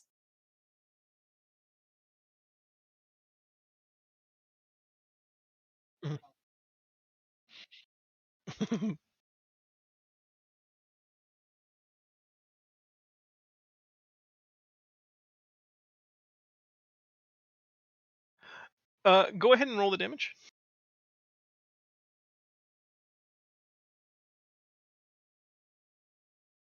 So 12. You said times Um, 2. Divided by 2, he made the save, I think is what he was saying. If I were to give you a tiny little tidbit, would you like that tidbit to be given to you privately in the private channel? Okay. Let's head there real quick. D&D.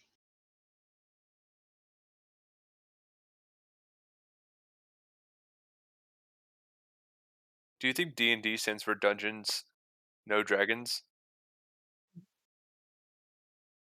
I think Um, so this weird extraplanar tentacle lashes out at you, knocking you sprawling across the deck. You rebuke it with the wrath of the storm, and as you do that, you can hear a voice. Um, you can't tell whether it's like being spoken directly into your own mind or whether everyone else on the ship can hear it. I'm trying to pull up my notes. Anyway, I'm gonna have to ad lib this one. Uh, the tentacle burns from the outside as the lightning arcs all over the tentacle, revealing a small, almost humanoid skeletal frame beneath the tentacle, and a creature on the other side of this jagged scar in time space recoils, screaming, "You dare strike Volk the Rapacious? You will suffer mortal greater than any other." And then he goes on, he's just starting another like supervillain monologue, and the jagged scar seals before he can finish what he was saying. Also, um, Valkyr, who had your back in this moment, um, there's a clap of thunder that's audible to everybody on deck, and the a small inspiration is planted in your mind that an even more powerful spell called Dispel Evil is something you could one day acquire, and you are led to believe that that might be effective.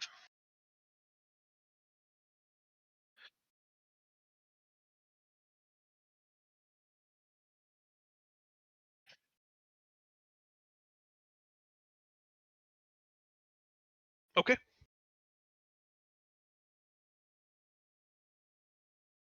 sounds good to me. Awesome, thanks.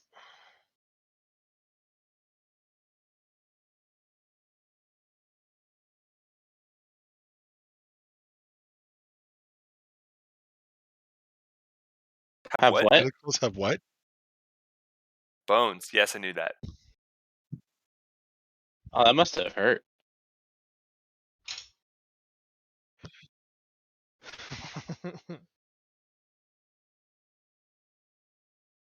That's the more important part.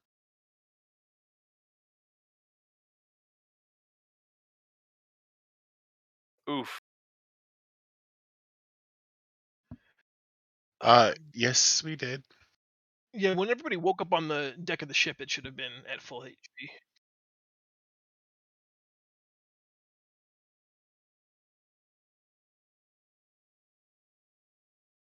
Was Uh, waking up on the deck after the fight or before the fight? I can't remember now. After oh, you're right. I guess we did have one combat. So I guess depending on how badly you were messed up by the Undi and Aboleth, yeah, okay, so you might actually be in a bad spot. Yeah. Thank you, everybody, for keeping me honest. would you like some healing?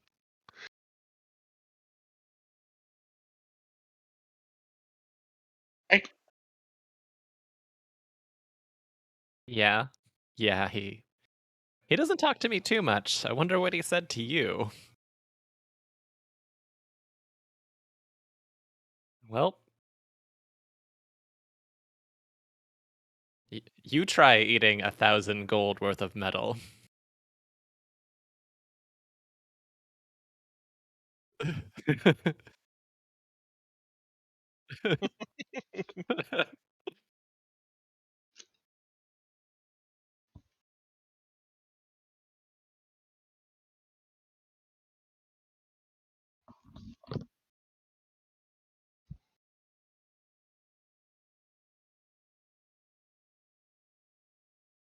Okay.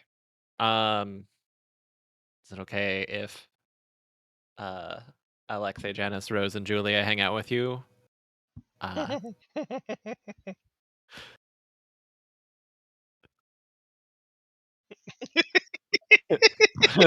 Well, they're gonna hang out near our guests. You don't have to be near them. I'm gonna go downstairs and handle my skeletons and then head back to the other boat. And tell the skeletons to listen to Opie and stick there to protect our guests. Opie, huh? Yeah. You go, Opie.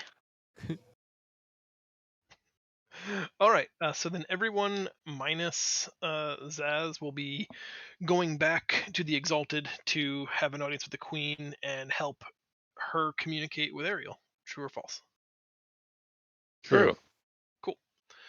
We'll fast forward the rowboat trip there and go back to where we were in the Queen's chambers. We'll give you something else to look at since I'm sure that's been a little stale.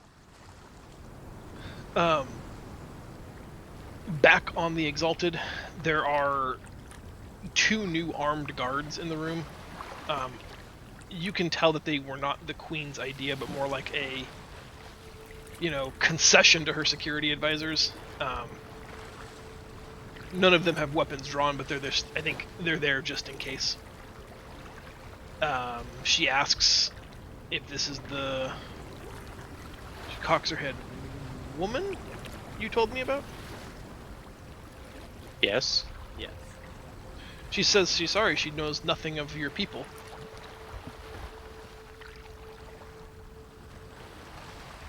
And this is when me and Kel start translating. Yep. Oh yeah. I ritual cast comprehend languages. I just cast tongues.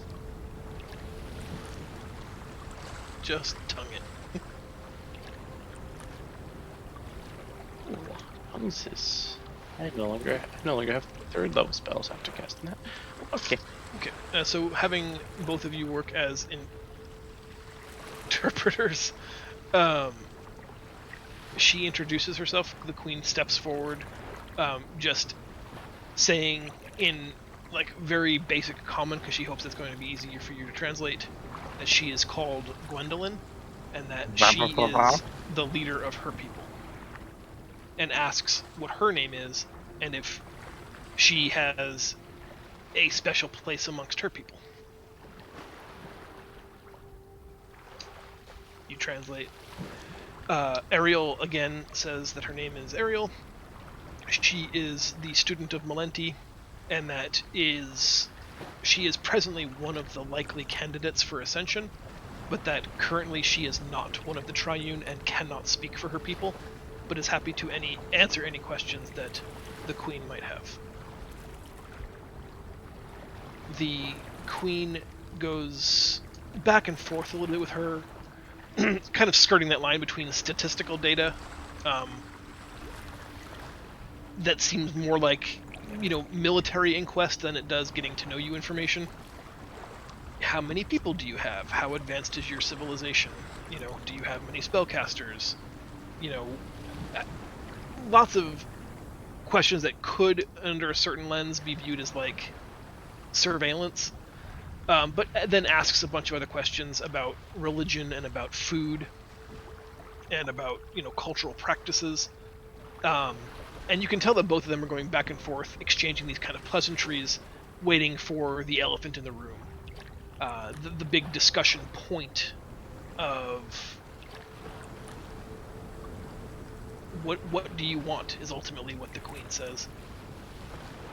her response, Ariel's response, is that her people sought to reclaim what was theirs, to take back what was taken from them so that they could live peacefully on a world that they have always lived on.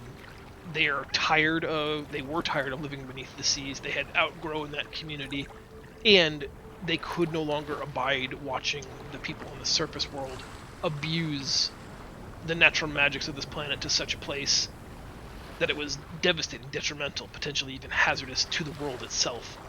And so she says that her people felt compelled to action. They were left with no other choice. They were comfortable just living in exile, acknowledging that they could never defeat the gods that took away their world.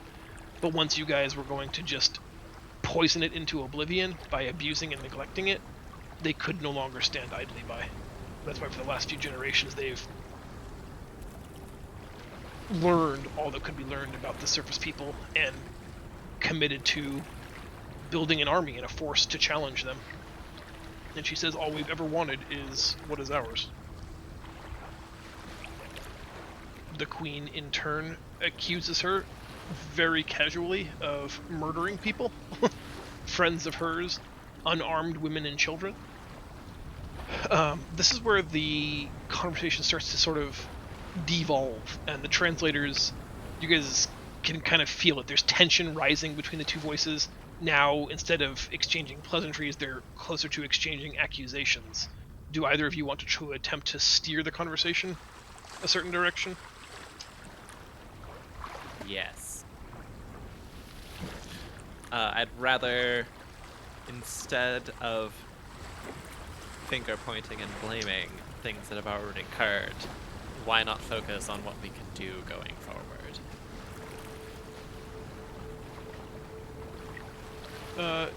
Expressing that sentiment to each of them in their native tongue, give me a perception roll from Kel. Or not perception, persuasion, sorry. Double O boy. Yeah.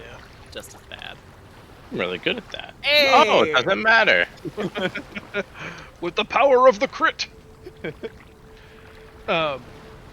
You speak eloquently, careful to use each of their respective languages to the utmost to make the point that, we could literally sit here until the sun dies talking about things that have been.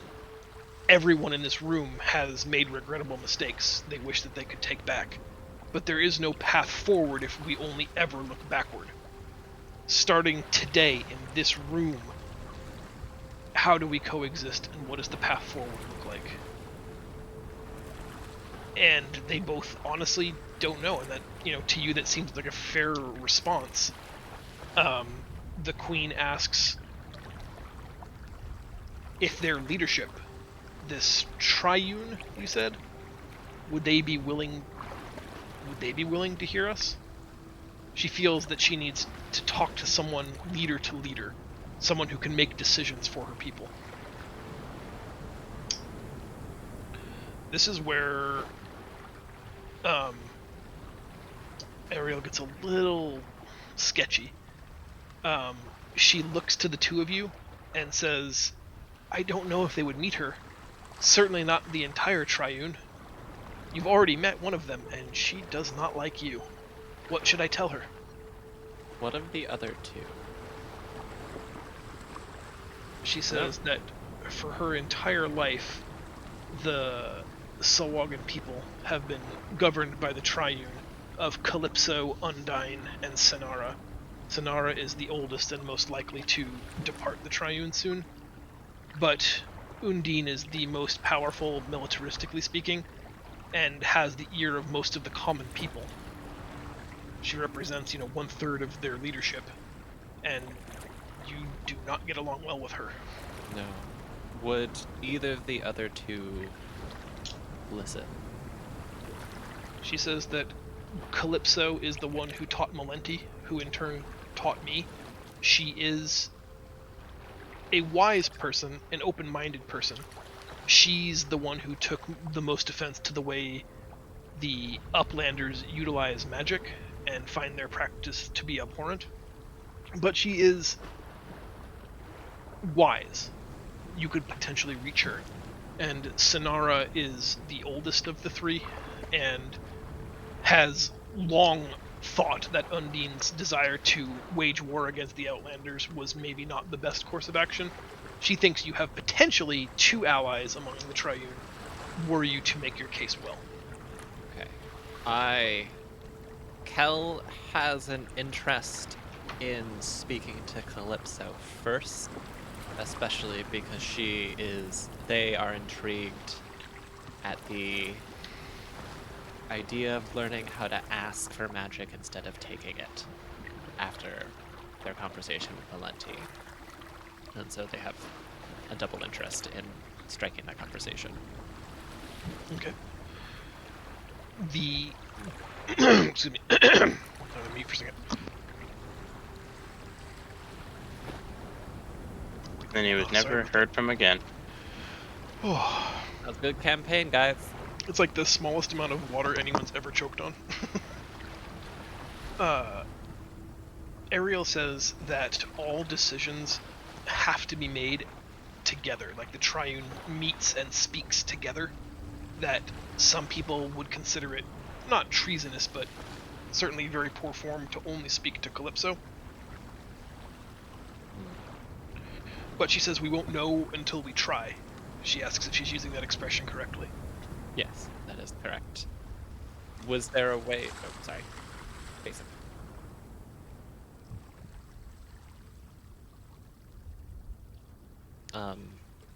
Is there a way to talk to both Calypso and... I'm sorry, Try. What was the name of the other? Sonara. Sonara at the same time? She says it's possible. They're in hiding at the moment due to the uncertainty of the ocean floor. But maybe she could get them to meet you. At the very least, would it be as offensive if it is an unofficial conversation? As in, not with the queen, but with our party and her, just to start a conversation. She has a weird wry smile where you can't tell whether she's disgusted at your sneakiness or impressed by your ingenuity. But she's like, ooh, a deception without actually deceiving anyone. I like this idea. You can tell like that level of political maneuvering is just foreign to her people, or at least to her. She tends to not view things except in a very linear way. But she says, yes, just a talk, and, nods at you knowingly. Like she's in on Winks. this great secret. Yeah. Okay, so then I guess we'll turn to the queen and say that we can go as representatives to start a conversation with potentially 2 of the 3 triune, which would give us a better case in having a full conversation between our nations. She doesn't hate the idea, and she is excited at the idea of a non-genocide solution, but tells you that she has to have a representative there. She can't continue to operate in good faith with just your... She said, see it from my way. You guys have been living amongst them for weeks, and this is, by all accounts, a prisoner of war. She needs one of her own representatives to go with you. Who would be your representative? She says, if it helps, I'll even let you pick. And she offers Lydia, who is the cleric of Argenta on the ship that you've dealt with once before. Eric Amberblaze, that's the knight Sir Eric that weighed in earlier. Or her Keeper of Spies. The butthole that nobody liked. I nominate Marius. If you think he's the best representative for the queen, she will absolutely... He is an agent that has successfully delivered for her before. If you think he's the best man for the job, I can certainly conscript him. I mean, only if... Only if Zell is actually okay with that. Okay. Yeah, fuck it. Okay. All of those are awful choices. We're taking Marius. She dispatches one of her handmaidens to go tell Marius that he's been recalled to service, and says, "Very well, I'll send you with Marius." He's But gonna I hate can us. go One ahead. more request. Can I borrow some supplies to learn at least one more spell? Because I think having sending would be useful for filing reports back to you. She says that she'd be happy to share any of her supplies with you. However, there are bizarre reports from her spy network that tell me you eat materials. We're working on it. I take out the bag of gold foil covered seaweed candies and hand one to her. Where's my bag of candies, by the way? she Didn't I she get one smells too? it, tastes it, and then says, "What a truly odd trick to play on your crew." Oh I have well. to keep them on their toes. But does tell you that this is quite delicious candy. I can tell you where to get some. Get lost. Reed gives you a look. um, the she can give you the material components needed to learn that spell. I don't know what the cost is. I want to say it's 100 gold ish. But I'll figure out the costs for learning that spell, and I'll let you Yeah. know. I think it's 150. Okay. That's plenty. She's more than happy to to give you those materials. She also says that her sage has been working on something um, for the troops should a mass deployment be required. But since they haven't officially been field tested, this is an opportunity for each of you to serve the Empire. We're getting breathing underwater masks. Oh, that's less exciting. Ooh. I could. Reed likes I can potions. double drink those. Glug, glug.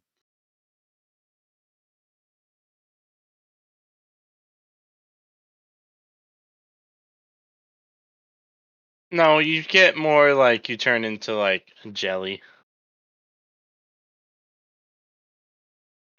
I mean, if Gillyweed? Can we choose the aquatic form we take? If you're gonna drink the potion right now, we can have that conversation. Do we each get one? Yes, yeah, each character gets one.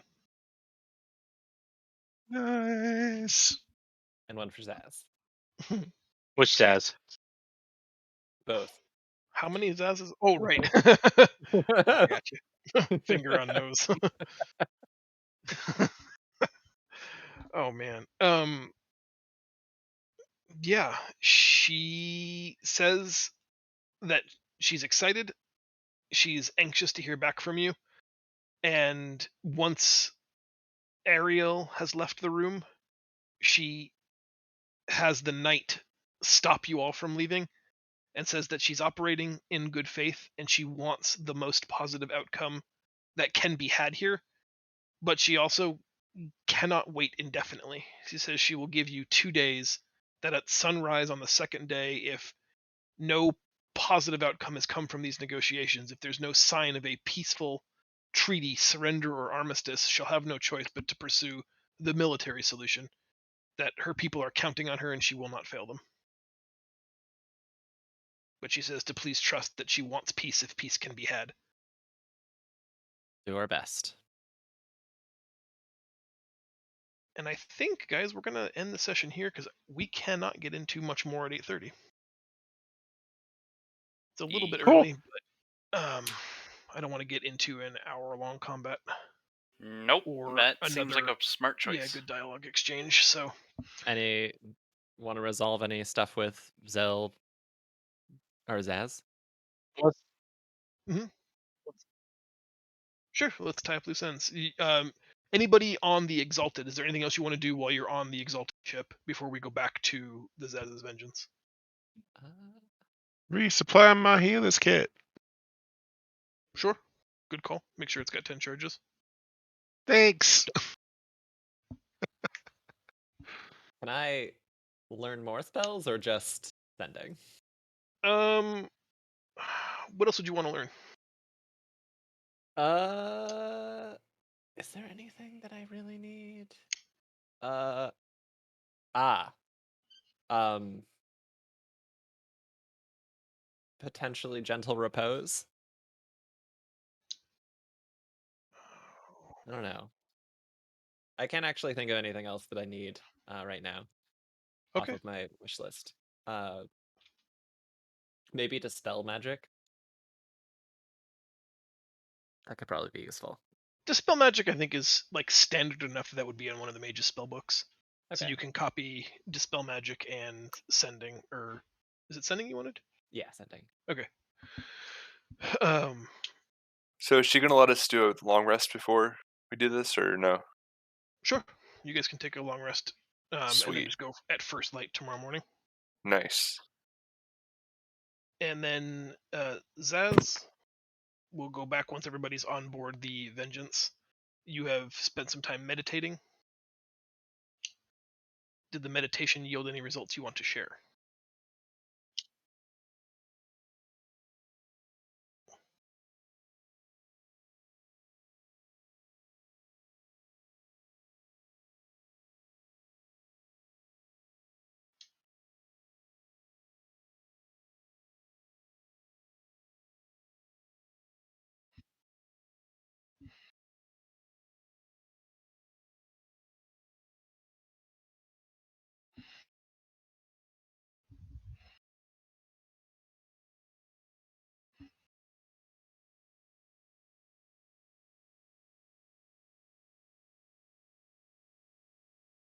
What's the spell that needs to be cast?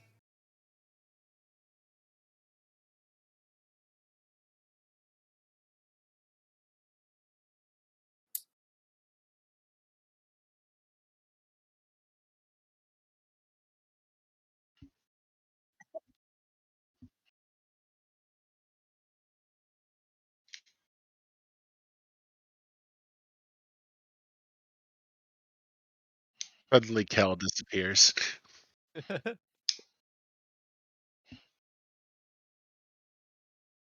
Yeah.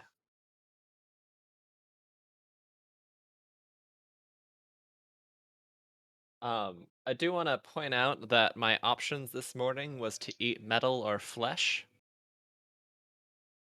And you chose.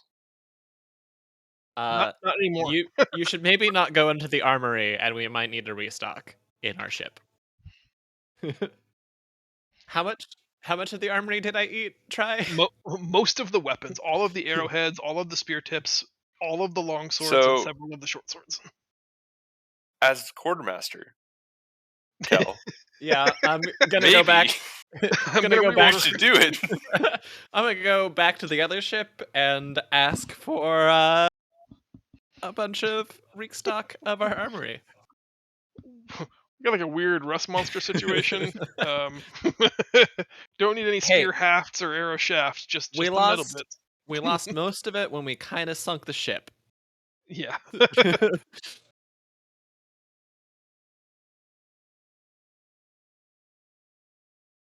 Do you know?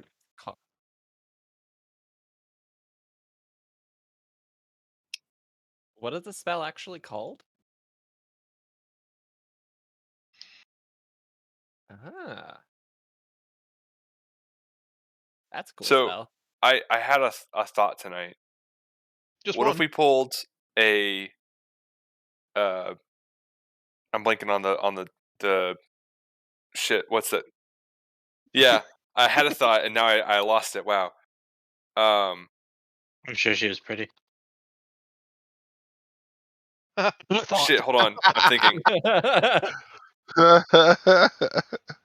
Why am I blanking on? Why am I blanking on this comic book? What's the one with Dr. Manhattan? Watchmen. Watchmen. Thank you. I can't believe I thought full Watchmen moment where we make Kel the evil boss and we unite both nations to have a common enemy. Because they got the green monster, evil god. That was my thought. Mm-hmm. I mean, that But then could we work. decided we wanted to remove it instead. So Guys, we have to kill Dr. Kelhattan. yes. Yeah. Sorry.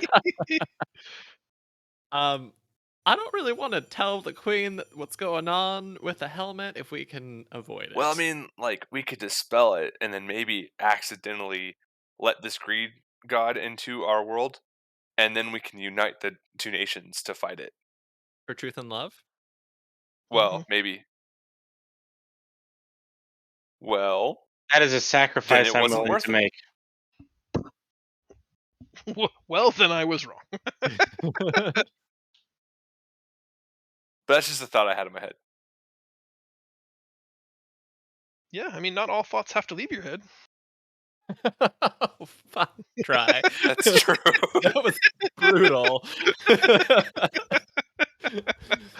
Oh man. Just because Oh. it was rude doesn't mean it wasn't true.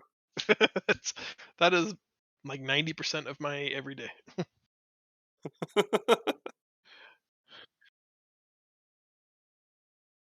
Yeah. We'll try to answer it.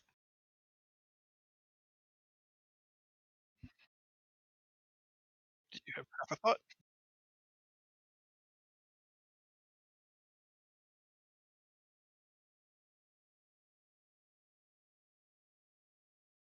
I mean, it also prevents like it's supposed to prevent being like detect alignment or thoughts or anything.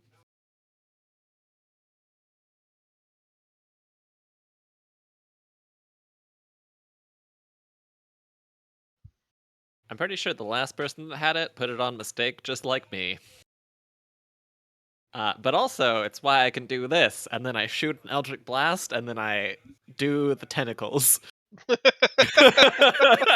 You put it on knowing full well the kinds of consequences that may come from it. It does. You're like, oh, It cursed does helm, seem on my to head it goes. grant him some warlock style abilities. I didn't know that it was cursed when I put it on. I was just like, well, this is kind of a magic helmet. It'll probably be fine. Uh-huh. And then I fucked up. Fucked up real bad. Well, the best part is you put it on when I clearly was thinking about putting it on. Oh shit, were you? Yeah. Oh, fuck, man. Soulmates. Can you Soulmate. just imagine if like we had like, I don't know, a greed barbarian right now? An Eldritch barbarian? Oh, that'd be so cool. That would be pretty cool. I'm sorry. Sorry, I stole your thunder. No, it's fine. Pun intended. Mhm. You didn't steal my thunder, you stole my Eldritch Blast. I got my Yeah. thunder.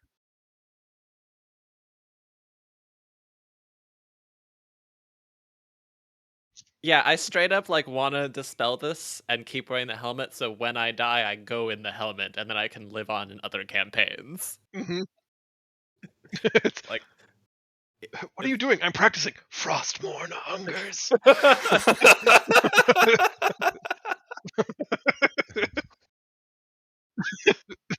Yep. so like, two end goals. One is be in the helmet when I die, or the other is get my own ship with a half undead crew. But less Well, let's evil. tell you which one you're not gonna get. Yeah. All right. Let's talk schedule for next time.